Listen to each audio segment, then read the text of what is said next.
haqiqiy orzu havas bilan uy qurish mashnaqa bo'libdi. Nima deysizlar?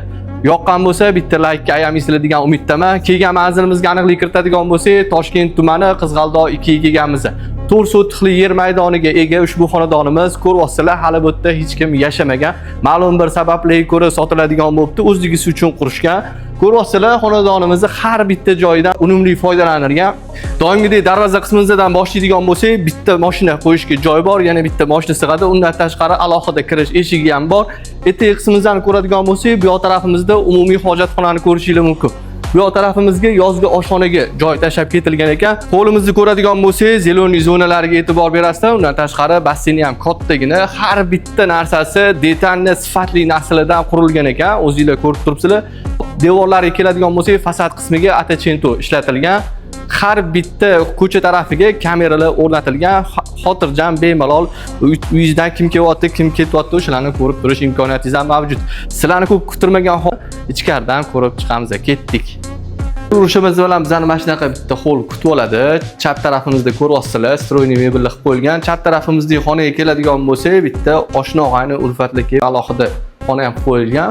Ro'paramizdagi xona kattagina zalni ko'rishingiz mumkin. Lustralariga e'tibor berasizlar. Lotkaga o'xshaydi. Hol qismidan yuradigan bo'lsak, o'ng tarafimizdagi xona ayollarimiz uchun sevimli bo'lgan oshxonani ko'rishingiz mumkin. Hamma mebel jihozlari qoladi deyapti. Egalari bilan kelishilgan holatda 80% mebel texnika qoladi. Bu yoq tarafda mana ko'ryapsizlar, televizor o'rnatilgan. Ko'cha tarafda 24 soatlik kamera kuzatuv moslamalari ham bor. Bu yoqdan chiqishimiz bilan bizning o'ng qo'limizda umumiy hojatxona, hammomni ko'rishingiz mumkin.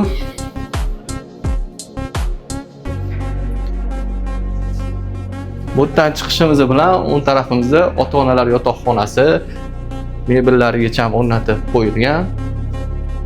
Orqa tarafida havo aylanishi uchun ham joy tashab ketilgan. Hamma narsa e'tibor bilan, sifat bilan yondashilgan ushbu xonadonimizga. Endi podval qismimizni ko'rib chiqamiz sizlar bilan.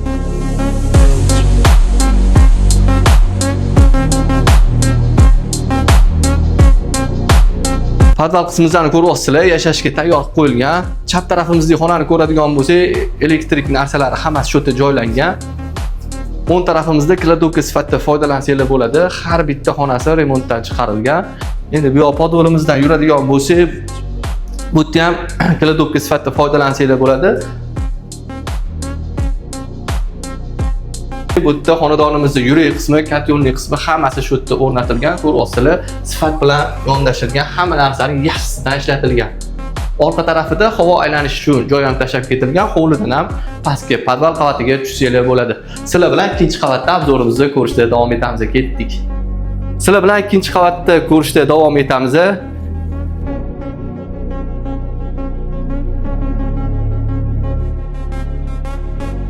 Ikkinchi qavatga chiqishimiz bilan biz mana shunaqa bitta kattagina hol kutib oladi. O'ng tarafimizdagi xonadan ko'radigan bo'lsak, bu yerda kladovka sifatida foydalansanglar bo'ladi. Mebellari hammasi o'rnatib qo'yilgan. Bu yoq o'ng tarafimizdagi xona zal sifatida foydalansanglar bo'ladi. Kattagina razmerlari, hamma narsaga sifatli narsa ishlatganmiz deyishyapti egalar tomonidan. Eshik romlariga keladigan bo'lsak, Akbar Rich eshiklaridan qo'yganmiz deyishyapti. O'ng tarafdagi xonani ko'radigan bo'lsak, bu o'g'il bolalar yotoqxonasiga mo'ljallangan ekan. Xonani dizayniga ham e'tibor berib qo'yasizlar. Bu yoqda balkon qismiga ham ega. Balkon qismini ko'radigan bo'lsak, kattagina bemalol hovlini ko'rib, kofe choy ichib o'tirsanglar bo'ladi.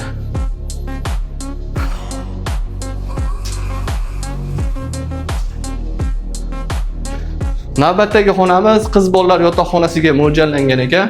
Razmerlarni ko'rishingiz mumkin.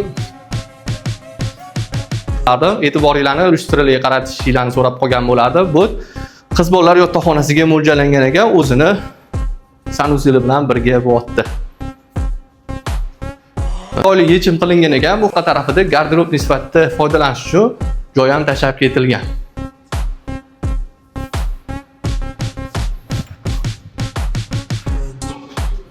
Ikkinchi qavatimizda общий sanuzilni ko'rishingiz mumkin.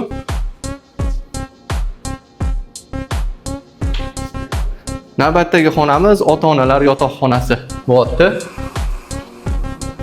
Yer maydoni shunda 4 sotixga ega bo'ldi.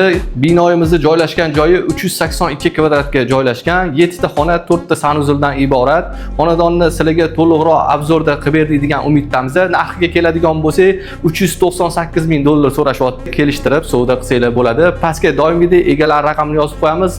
Batafsil ma'lumot olishingiz mumkin. Hammamizga inshaalloh mana shunaqa chiroyli uylarni qurish, olish nasib qilsin. Bu mehnatimizni qadrlaganingiz uchun kattakon rahmat. Salomat bo'lasizlar, o'zingizlarni ehtiyot qilasizlar.